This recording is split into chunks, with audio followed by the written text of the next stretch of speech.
नमस्कार, मैं हूं मानस पांडे और अगर आप भी तैयारी कर रहे हैं यूपी पीसीएस की तो मैं आपको पढ़ा रहा हूं करंट अफेयर्स। करंट अफेयर्स वो भी टॉपिक वाइज। मैंने आपको शुरू में बताया था कि लगभग 30 से 35 प्रश्न करंट अफेयर्स के रहेंगे। तो कैसे रहेंगे, उनके सेक्शन डिवाइडेड है। जैसे राष्ट्रीय परिदृश्य मैंने पिछली वीडियो में कवर किया, तो कंफर्म है वहां से एक प्रश्न आएगा या दो प्रश्न आएगा।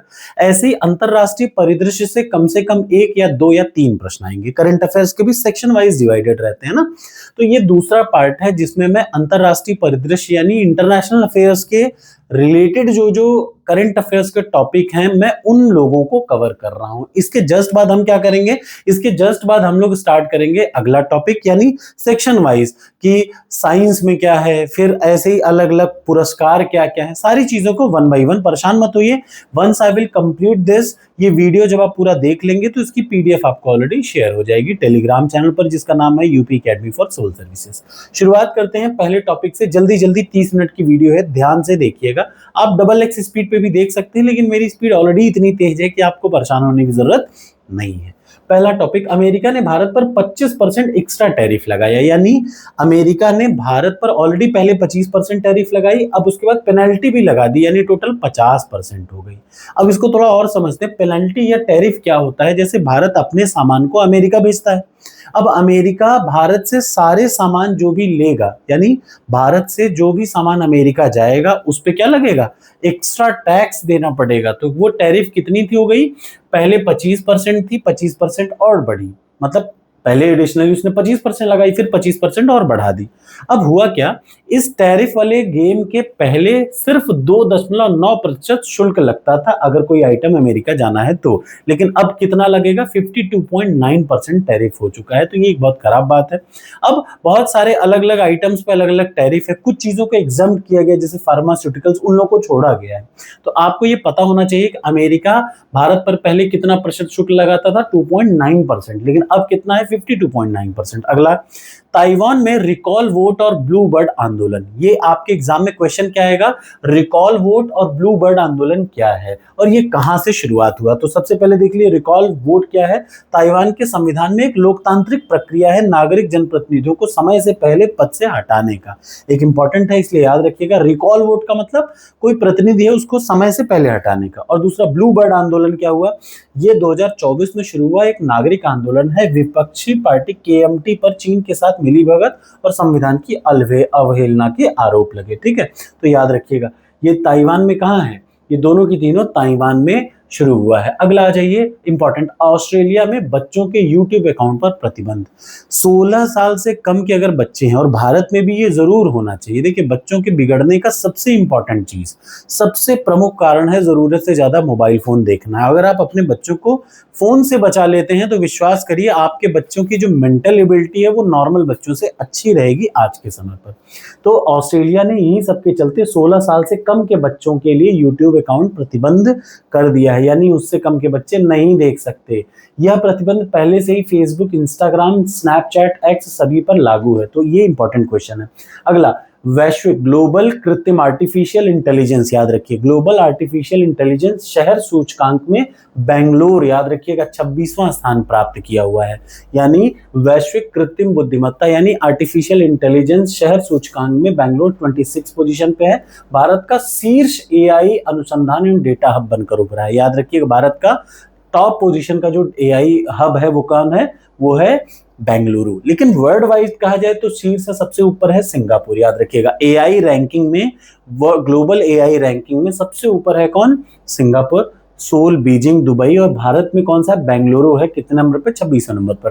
हांगकांग के नए स्टेबल कॉइन नियम, हांगकांग ने स्टेबल कॉइन के लिए एक नया ढांचा तैयार किया है वर्चुअल एसेट इकोसिस्टम को मजबूत करने की। तो प्रश्न आएगा, स्टेबल कॉइन नियम कहां पर लागू हुआ, हांगकांग में। इतना सा प्रश्न रहेगा। म्यांमार में आपातकाल की समाप्ति। अब प्रश्न क्या आएगा, याद रखिएगा, म्यांमार में हाल ही में किस देश में आपातकाल की समाप्ति की गई है। भारत का पड़ोसी देश है, तो ये प्रश्न आ सकता है, याद रखिएगा। अगला, ये क्या है, कैस्केड शेंगेन वीजा। ये क्या है, यूरोपीय आयोग ने, ध्यान से सुनिएगा, कैस्केड शेंगेन वीजा भारतीय नागरिकों के लिए बदलाव किया और कैस्केड प्रणाली की गई। ठीक, शेंगेन वीजा क्या होता है ये भी समझ लीजिए। ये संयुक्त वीजा है जो 29 यूरोपियन कंट्रीज में अलाउड है। यानी पूरे यूरोपियन कंट्री में अगर आपको घूमना हो तो आपके पास क्या होना चाहिए, शेंगेन वीजा होना चाहिए। 180 दिनों की अवधि में 90 दिनों तक रहने की अनुमति मिलता है।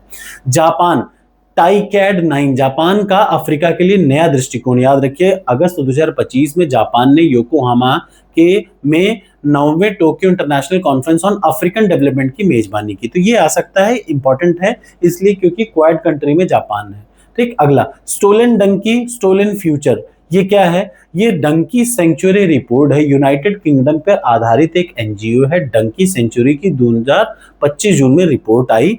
यह क्या है, गधों की खाल से निकाले गए जिलेटिन से बनाई गई। ये क्या है, एक देखिए 60 लाख गधों को एजियाजो दवा के उत्पादन के लिए मारा जा रहा है। अब इंपॉर्टेंट क्या है, एक ऐसी दवा है एजियाओ, एजियाओ दवा के लिए गधों को मारा जा रहा है, इसी वजह से ये रिपोर्ट है। स्टोलन डंकी माने डंकियों गधों को मार दिया जा रहा है, तो आपको ये याद रखना होगा। ठीक, यूनाइटेड किंगडम बेस्ड एक एनजीओ ने इसको लॉन्च किया है। अगला भारत चीन के बदलते संबंध, अभी आपको पता है भारत चीन के संबंध थोड़े से बेहतर होने की कोशिश हुई है। क्यों, क्योंकि अमेरिका ने भारत को डिच कर दिया है। ठीक है, अब इधर आ जाइए अगला, दुबई का वन फ्री जोन पासपोर्ट एक इंपॉर्टेंट है। अगस्त 2025 में दुबई ने क्या किया, वैश्विक व्यापार केंद्र के रूप में अपने आप को मजबूत बनाने के लिए वन फ्री जोन पासपोर्ट को लाइसेंसिंग तो प्रदान करी। अब आपको ये पता होना चाहिए कि वन फ्री जोन पासपोर्ट कहां किसने लॉन्च किया, तो दुबई ने। इससे ज्यादा प्रश्न नहीं आएगा, इस पे आप डिटेल करने लगे तो गलत बात है। टिकटॉक और नेपाल पर्यटन बोर्ड की साझेदारी, हाल ही में किसने नेपाल पर्यटन बोर्ड से साझेदारी की है, टिकटॉक ने। या उल्टा कर दीजिए, टिकटॉक ने हाल ही में किस गवर्नमेंट से साझेदारी की है, तो गलती से भारत में चूज करिएगा, टिकटॉक भारत में बैन है। अगला, भारत म्यांमार सीमा प्रबंधन से संबंधित मुद्दे, याद रखिए 1643 किलोमीटर लंबी सीमा में 398 किलोमीटर कहां से गुजरती है, मणिपुर से गुजरती है। और ये भारत दोनों का क्या है, आपस में थोड़ा सा दिक्कत रहती है और इसी वजह से यहाँ पे प्रॉब्लम रहती है। इवन सेटलमेंट प्लान, ये क्या है, इजराइल द्वारा वेस्ट बैंक पर इवन सेटलमेंट प्लान को विस्तार को मंजूरी दी गई। आपके प्रश्न का आएगा, ये भी आप समझिए, प्रश्न ये आएगा हाल ही में इवन सेटलमेंट प्लान किस कंट्री द्वारा किस कंट्री पे लागू है, तो वेस्ट बैंक पर इजराइल ने इसको लागू किया। अगला, भारत यूके के बीच में व्यापार समझौता हुआ है हाल ही में, सेटा, याद रखिएगा इंपॉर्टेंट, सेटा, ये प्रश्न आ सकता है क्योंकि भारत और यूके के बीच में हुआ है। भारत के प्रधानमंत्री मोदी और यूके के बीच में 24 जुलाई को हस्ताक्षर हुआ। ठीक, नवाचार का मतलब इनोवेशन पे और इंटेलेक्चुअल प्रॉपर्टी पे ये समझौता हुआ। अगला आ जाइए, नेक्स्ट क्या है, अगला है इसका उद्देश्य दोनों के बीच में द्विपक्षीय व्यापार को बढ़ाना और अलग अलग चीजें। देखिए ये सब कॉमन रहता है, इसमें आमतौर पे आपका गलत नहीं होगा। टैरिफ कटौती पे भी बात होता है। ठीक है, अगला एफटीए फ्री ट्रेड एग्रीमेंट, ये भी हुआ है। ठीक है, भारत पाकिस्तान, अफगानिस्तान, उज्बेकिस्तान तीनों त्रिपक्षीय रेल परियोजना के तहत जुड़े हुए हैं। बस इतना आपको पता होना चाहिए कि उज पाक इन तीनों लोगों ने परियोजना में क्या किया, आपस में बैठ के बातचीत करिए। नेपाल में हिमनद झील का विस्फोट, बाढ़ इंपॉर्टेंट है, याद रखिएगा, एग्जाम में आ सकता है। हिमनद झील कहाँ पे है, नेपाल में है, ये मैच द कॉलम में भी आ सकता है और यहाँ पे विस्फोट हुआ है। थाईलैंड कंबोडिया के बीच में क्या है, सीमा विवाद है, ये भी बहुत इंपॉर्टेंट नहीं है क्योंकि अलग अलग विवाद है, भारत से संबंधित नहीं है। ये इंपॉर्टेंट है कि 5 अस्थायी सदस्य किसके बने हैं, 2025 के जून में यूनाइटेड नेशंस सुरक्षा परिषद के 5 नए, लाइबेरिया, लातविया, कांगो, कोलंबिया और बहरीन। ठीक, ये भी याद रखिएगा। ग्रैंड इथियोपियन रेनेसा डैम, ये इथियोपिया ने आधिकारिक रूप से ग्रैंड इथियोपियन रेनेसा डैम के निर्माण के कार्य को घोषित कर दिया। अब ये आ सकता है कहाँ है, तो नाम से ही जाहिर है, उस प्रश्न का उत्तर आप लिख सकते हैं। भारत और ऑस्ट्रेलिया संयुक्त अनुसंधान परियोजना, अनुसंधान पर भारत और किस कंट्री ने क्या किया, लागू किया, तो भारत और ऑस्ट्रेलिया। याद रखिए, समुद्र में पनडुब्बियों और ऑटोनॉमस अंडर वाटर व्हीकल की सटीक ट्रैकिंग करना, ये किसके बीच में है, भारत और ऑस्ट्रेलिया के लिए। याद रखिए ज्वाइंट प्रोग्राम है। और मशरेक बैंक क्या है, यूएई के मशरूक, अब ये प्रश्न आ सकता है, याद रखिएगा मशरेक बैंक कहाँ का है, तो यूएई का है मशरेक बैंक।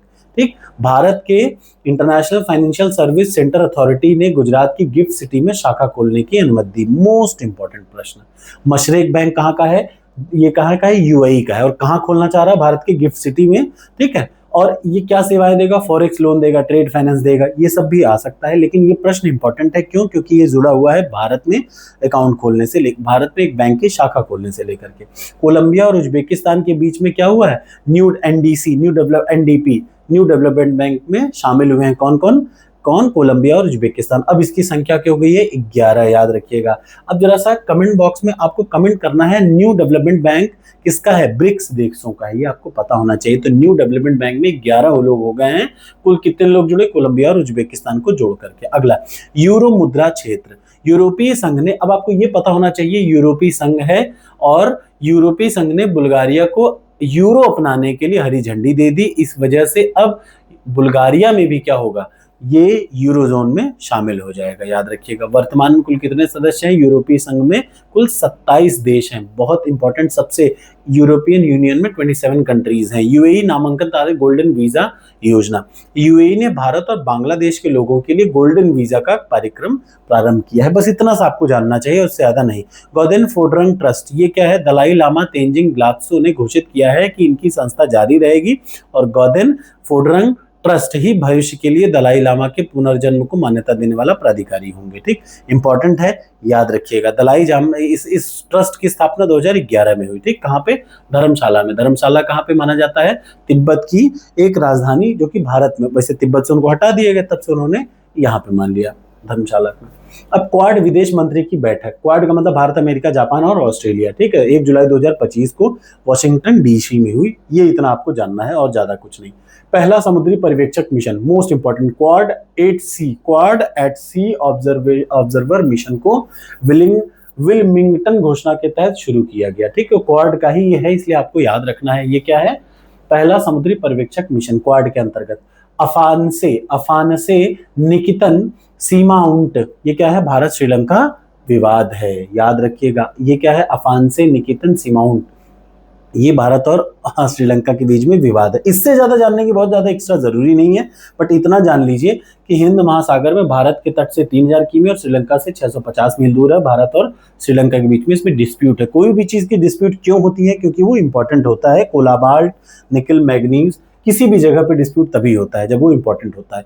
हांगकांग, अभी समय 25-26 जून को जहाजों के सुरक्षित पर्यावरण अनुकूल के लिए हांगकांग अब समय आधिकारिक रूप से लागू हुआ। ठीक है, ये इतना सा आपको दिमाग में रहना चाहिए। सबसे जरूरी, मोदी जी की क्रोएशिया यात्रा। 18 जून को मोदी जी ने क्रोएशिया में यात्रा करी, और मिलनोविच से राजधानी जाग्रेब में। अब इसमें 3 प्रश्न आ सकते हैं। मोदी जी ने क्रोएशिया की यात्रा कब की? 18 जून 2025 को। क्रोएशिया की राजधानी क्या है? जाग्रेब, ये भी मोस्ट इंपॉर्टेंट है। तीसरा इंपॉर्टेंट है, वहां के राष्ट्रपति कौन है? मिलनोविच, याद रखिएगा। ठीक, ये आपको पता रहना चाहिए। और एक चौथा प्रश्न, क्रोएशिया के सर्वोच्च नागरिक सम्मान the grand order of the king of Tomislav से सम्मानित किया गया। इतने प्रश्न आ सकते हैं सिर्फ ऐसे एक प्रश्न से। ठीक है, एक और बात बता दूं, सॉरी, ये मोदी जी को नहीं, I am sorry, so sorry, ये रामनाथ कोविंद, पूर्व राष्ट्रपति रामनाथ कोविंद 2019 में गए थे, जहां उन्होंने the grand order of king of Tomislav से सम्मानित किया गया था। मोदी जी ने अभी हाल में यात्रा की, मोदी जी को नहीं सम्मानित किया गया, सॉरी। ईरान इजराइल संघर्ष, ऑपरेशन राइजिंग लायन के तहत, याद रखिएगा, इजराइल ने किस ऑपरेशन के तहत अटैक किया? तो ऑपरेशन राइजिंग लायन के तहत अटैक किया। ऑपरेशन मिडनाइट हैमर क्या है? तो ये भी याद रखिएगा। 22 जून को अमेरिका के 7B2 स्टील्थ बॉम्बर्स ने कहां पर किया? ईरान के परमाणु ठिकानों पर। किस ऑपरेशन के तहत? मिडनाइट हैमर के तहत। मोस्ट इंपॉर्टेंट, ऑपरेशन बेशरत फतह, ये क्या है? ईरान ने अपने परमाणु ठिकानों पर अमेरिकी हमले के 2 दिन बाद ऑपरेशन बेशरत फतह के तहत कतर और इराक में अमेरिकी ठिकानों पर मिसाइलें दागी। अब ये सारी चीजें देखिए कितनी जरूरी हैं, आप इतना समझिए। मैं आपको फिर से बताते चलूं, इजराइल और ईरान संघर्ष से रिलेटेड एक प्रश्न आने की पूरी उम्मीदें हैं। तो अब इसमें क्या क्या प्रश्न आ सकता है? सबसे पहला प्रश्न जो आ सकता है वो ये आता है, ऑपरेशन मिडनाइट हैमर, अमेरिका ने बम मारा किस पे? ईरान के परमाणु संयंत्रों पर। बदले में ऑपरेशन बेशरत फतह, ये किसने किया? ईरान ने अमेरिका के ठिकानों पर हमला किया। तो ये 2 ऑपरेशन इंपॉर्टेंट है, ये आपको याद रखने चाहिए। अगला, ईरान का ऑपरेशन 2 प्रॉमिस 3, ये भी इंपॉर्टेंट है, याद रखिएगा। ये ईरान का ऑपरेशन 2 प्रॉमिस 3 2025 जून में ही परमाणु संवेदन सुविधाओं और उच्च सैन्य अधिकारियों पर इजरायली हमले के खिलाफ, याद रखिए, जो भी परमाणु संयंत्र से संबंधित वैज्ञानिक थे उनको इजराइल अटैक कर रहा था, तो उसी के खिलाफ क्या है? ऑपरेशन 2 प्रॉमिस 3 किया गया। ठीक है, ये भी याद रखिएगा। इजराइल का ऑपरेशन राइजिंग लायन और नंजाद परमाणु संबंधन संयंत्र, याद रखिएगा। ईरान के नंताज अब ये प्रश्न एग्जाम में अलग सा आ सकता है कि नंताज परमाणु संयंत्र कहाँ है, ईरान में है। और क्या आ सकता है, ऑपरेशन राइजिंग लायन कहाँ का है, इजराइल ने इसी के तहत अटैक किया किस पे, ईरान पे। Operation Gideon chariots most important word के ऑपरेशन में से एक, और आप मान करके चलिए कि इन्हीं में से कहा आपके सामने आ जाएगा सबसे इंपॉर्टेंट। ठीक, ऑपरेशन गिदोन चैरियट्स क्या है, गाजा पट्टी में इजराइल ने सैन्य अभियान किया, उससे रिलेटेड है। अब इंपॉर्टेंट है ये, इस वजह से आपको इसको याद रखना है। अगला, गाजा में युद्ध विराम पर संयुक्त राष्ट्र महासभा पर प्रस्ताव, ये नहीं आएगा। Operation spider web most important, Ukraine ने रूस के खिलाफ स्पाइडर वेब चलाया, ड्रोन से घुस करके मारा है रूस को। ठीक, बुनियान उल मरसूस अभियान। अब ये इतने सारे अभियान हैं आपको याद रखने हैं, ये सारे के सारे मोस्ट इंपॉर्टेंट है। पाकिस्तान ने भारत के खिलाफ कौन सा, बुनियान उल मरसूस। भारत ने क्या किया, ऑपरेशन सिंदूर, उसके बदले में पाकिस्तान ने क्या नाम दिया,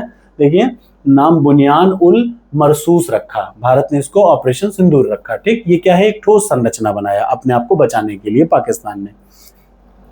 अब आज के इस वीडियो में जो सबसे इंपॉर्टेंट व्या है वो पता है, वो यही है। कौन कौन से हैं आपको ये अलग से याद करना है, ऑपरेशन गिदोन चैरियट्स, ऑपरेशन सिंदूर, ऑपरेशन स्पाइडर वेब, और पाकिस्तान वाला, पाकिस्तान का कौन सा है, ये है हाल ही में, इधर देख लीजिए, नंताज परमाणु संयंत्र ईरान में है, संवर्धन संयंत्र यहाँ पे है, और देख लीजिए और अगला स्पाइडर वेब में बता चुका, ये भी इंपॉर्टेंट है। ऑपरेशन 2 प्रॉमिस 3 ये भी इंपॉर्टेंट है। बुनियान उल मरसूस कहाँ का है, पाकिस्तान ने भारत के खिलाफ जब किया तो ये किया, याद रखिए। अमेरिका ने कौन सा किया, मिडनाइट हैमर किया, उसके बदले में ईरान ने क्या किया, बेशरत फतेह किया। ये सारी चीजें आपको इंपॉर्टेंट है। और आयरन लॉयन, ये क्या है, अभी कहीं देगा फिर से, ये देख लीजिए ये है। और मैं आपको बता देता हूं, इन सब के अलावा इजराइल ने जो हमला किया था वो भी याद रखिएगा ईरान पर, वो मैं बता चुका हूं आपको। ये सारे इंपॉर्टेंट अभियान हैं जो आपको याद रखने चाहिए। ठीक है, अब अगला, अंतर्राष्ट्रीय वायु परिवहन संघ, 1 से 3 जून के बीच में दिल्ली के भारत मंडपम में इसकी 81वीं आम बैठक हुई, याद रखिए 42 सालों के बाद हुई है। इसकी स्थापना 1945 में क्यूबा की राजधानी हवाना में हुई। इसका मॉन्ट्रियल कनाडा में हेड ऑफिस है। इंपॉर्टेंट है, ये क्या है, अंतर्राष्ट्रीय वायु परिवहन संघ, तो ये एग्जाम में आने की प्रोबेबिलिटी ज्यादा है। एशियाई उत्पादकता संगठन, भारत ने इस संगठन की अध्यक्षता ग्रहण की, इस वजह से आपको इस संगठन के बारे में पता होना चाहिए। ये एपीओ, एशियाई उत्पादकता संगठन, एक इंटर गवर्नमेंटल ऑर्गेनाइजेशन है जिसकी स्थापना 1961 में हुई, जापान की राजधानी टोक्यो में इसका मुख्यालय है। अब आप खुद ही समझ रहे होंगे कितने इंपॉर्टेंट है ये करंट अफेयर्स और कितना प्रोबेबिलिटी है एग्जाम में आने की। अंतरराष्ट्रीय प्रशासनिक विज्ञान संस्थान की अध्यक्षता भी कौन करेगा, भारत करेगा, ये भी इंपॉर्टेंट है। तो आपको जिन जिन की अध्यक्षता भारत करेगा उससे संबंधित प्रश्न तो मान के चलिए 100% आने हैं। ये प्रशासनिक विज्ञान संस्थान गैर सरकारी है। इसके पहले वाला क्या था, याद रखिए, इसके पहले वाला सरकारी था, एशियाई उत्पादकता संगठन इंटर गवर्नमेंटल है, लेकिन यहाँ पे जो आप देखेंगे अंतरराष्ट्रीय प्रशासनिक विज्ञान संस्थान एक गैर सरकारी है।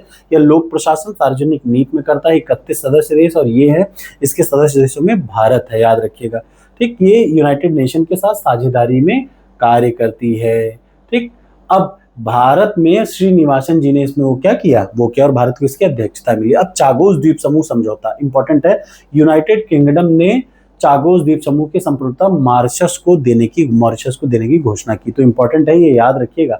चागोस पे अब तक यूके का वो था, उसने मॉरिशस को दे दिया। ठीक, अगला, चागोस द्वीप समूह के बारे में थोड़ा सा जानना, हिंद महासागर में मालदीव और सेशेल्स के बीच में है ये, तो आपको इससे रिलेटेड प्रश्न भी आ सकते हैं। ये जो सामने दिया हुआ है, ये पीडीएफ आपको टेलीग्राम पर मिल जाएगी। ठीक है, 4 से 5 जून ब्रिक्स का संसदीय फोरम की क्या हुई, ब्राजील की राजधानी ब्रासिलिया में आयोजित ब्रिक्स फोरम में जम्मू कश्मीर के पहलगाम में आतंकी निंदों की कड़ी निंदा की गई। तो ये इंपॉर्टेंट है कि कहाँ निंदा की गई, ब्राजीलिया में, याद रखिए, ब्राजील की राजधानी ब्राजीलिया में, वहां पे इसकी निंदा की गई। अगला, भारत ब्रिटेन मुक्त व्यापार फ्री ट्रेड ऑर्गेनाइजेशन, कितने साल की, 3.5 साल की गहनता के बाद इस पर हस्ताक्षर किया गया। अगला, संयुक्त राष्ट्र आतंकवादी निरोधी समिति, ये क्या है, इसका उपाध्यक्ष कौन बना हुआ है, पाकिस्तान का। पाकिस्तान को संयुक्त राष्ट्र सुरक्षा परिषद की तालिबान प्रबंधन समिति का अध्यक्ष और आतंकवादी विरोधी समिति का उपाध्यक्ष नियुक्त किया गया है। ये भी इंपॉर्टेंट है क्योंकि ये खतरनाक बात है कि बदमाश कोई बिल्ली को ही दूध की रखवाली करने के दे रखा है। दुनिया के सबसे बड़े तांबे के भंडार की खोज अर्जेंटीना देश में हुई। Fix question, 100%। जैसे पिछली वाली वीडियो में भी कुछ फिक्स क्वेश्चन बता रहा था, ये भी एक फिक्स क्वेश्चन है, चूंकि ये उसका है जियोग्राफी का, क्या है, इकोनॉमिकल जियोग्राफी से रिलेटेड है, ठीक है। अब Algeria BRICS new development bank का नया सदस्य बना हुआ है, न्यू डेवलपमेंट बैंक का नया सदस्य बना है, ये भी याद रखिएगा। न्यू डेवलपमेंट क्या है, 2015 में ब्रिक्स देशों के लिए बनाई गई, इसका हेड ऑफिस शंघाई चाइना में है। क्रिप्टो, भूटान सरकार ने बाइनेंस पे और डीके बैंक के साथ समझौते में क्रिप्टो आधारित पर्यटन भुगतान शुरू किया है, ये एक इंपॉर्टेंट है। तो किसने शुरू किया, भूटान ने। अगला आ जाइए नेक्स्ट, अफगानिस्तान में शतरंज खेलने पर रोक। तो प्रश्न क्या आएगा, शतरंज खेलने पर कहां रोक लगाई, अफगानिस्तान में। अगला, वियतनाम का 10 वर्षीय गोल्डन वीजा, भारतीय निवेशकों के लिए 10 साल का गोल्डन वीजा। प्रोजेक्ट सिक्योर क्या है, समुद्र से कार्बन हटाने की दिशा में पहल। मोस्ट इंपॉर्टेंट क्वेश्चन, क्योंकि ये इन्वायरमेंट का पार्ट हो जाएगा। सिक्योर, सिक्योर, ये क्या है, प्रोजेक्ट सिक्योर क्या है, ये समुद्र से कार्बन हटाने की दिशा में एक पहल है। आपको याद रखना चाहिए कि ये लाइन एक एक इंपॉर्टेंट है। एंगोला आईएसए में शामिल हो गया, इंटरनेशनल सौर गठबंधन में एंगोला 123वां सदस्य है। ये क्यों इंपॉर्टेंट है, क्योंकि इसका हेड ऑफिस कहाँ है, भारत में है, इसलिए आईएसए के बारे में जरूर रट लीजिएगा। 30 नवंबर 2015 को पेरिस जलवायु सम्मेलन स्कोप 21 में भारत फ्रांस के बीच में संयुक्त रूप से शुरू किया गया, इसका हेड ऑफिस गुरुग्राम में है। 2017 में 6 दिसंबर को शुरू हुआ। फिलहाल सदस्य कौन है, 123 सदस्य देश हैं। सबसे लेटेस्ट है कौन, अंगोला। शिमला समझौते का निलंबन भारत ने किया, जो पहलगाम में हमला किया पाकिस्तान ने, उसके बाद, ठीक। सिंधु जल समझौते का भी क्या हुआ, खत्म किया, 1960 में हुआ था सिंधु जल समझौता। तो ये एक एक प्रश्न इंपॉर्टेंट है। अमेरिका यूक्रेन पुनर्निवेश निधि योजना, ये अपने काम का नहीं है, ठीक है, यूपीपीसीएस के लिए नहीं है। शिमला समझौता याद रखिएगा, ये इंपॉर्टेंट है। 2 जुलाई 1972 को हिमाचल प्रदेश में इंदिरा गांधी और जुल्फिकार भुट्टो के बीच में साइन हुआ था शिमला समझौता। मोस्ट इंपॉर्टेंट है, सिंधु जल समझौता और शिमला, दोनों को याद रखिएगा, एग्जाम में आने की उम्मीदें हैं। और जब मैं ये कह रहा हूं तो आप एग्जाम में जब इन प्रश्नों को देखेंगे तो बड़ी खुशी महसूस होगी। डोंट थिंक कि you are a student of English medium student. भाषा कभी याद रखिए, भाषा से आप इन चीजों को नहीं देख सकती। हिंदी इंग्लिश दोनों पढ़ी है, ऐसे ही जब मैं बोल रहा हूँ, हमें English medium student, but still I am reading it in Hindi, तो आपको भी ऐसे ही करना है। IORA की अध्यक्षता इंडियन ओशन रिम एसोसिएशन के अध्यक्ष करेगा कौन, भारत, नवंबर 2025 में। अब आपको ये पता होना चाहिए, हिंद महासागर की सीमा से लगे हुए आर्थिक सहयोग से स्थापित करने वाला अंतर सरकारी, मतलब इंटर गवर्नमेंटल ऑर्गेनाइजेशन है, ये इंपॉर्टेंट है, ये याद रखिएगा, इसके बारे में आपको पता होना चाहिए, ठीक। इसका हेड ऑफिस कहाँ है, कमेंट बॉक्स में कमेंट करके बताइए। पहला वेब्स शिखर सम्मेलन कहाँ हुआ, भारत का पहला ऑडियो विजुअल मनोरंजन शिखर सम्मेलन मुंबई के जियो वर्ल्ड कन्वेंशन सेंटर में हुआ, ठीक है, इंपॉर्टेंट क्वेश्चन है। काला सागर समझौता, रूस यूक्रेन जंग के बीच में काला सागर समझौता में विराम पर क्या हुआ, साइन हुआ। काला सागर समझौता यूक्रेन और रशिया के बीच में। अमेरिका द्वारा भारत में स्मॉल मॉड्यूलर रिएक्टर का निर्माण कहाँ पे, ये भी आपको पता होना चाहिए। किसके बात है, ये देखिए SMR, ये क्या होता है, अमेरिका ने किसके तहत, 3 भारतीय निजी संस्थाओं को ये दिया गया, ठीक। अगला नेक्स्ट प्रश्न क्या है, शिपिंग उद्योग पर पहला वैश्विक कार्बन टैक्स।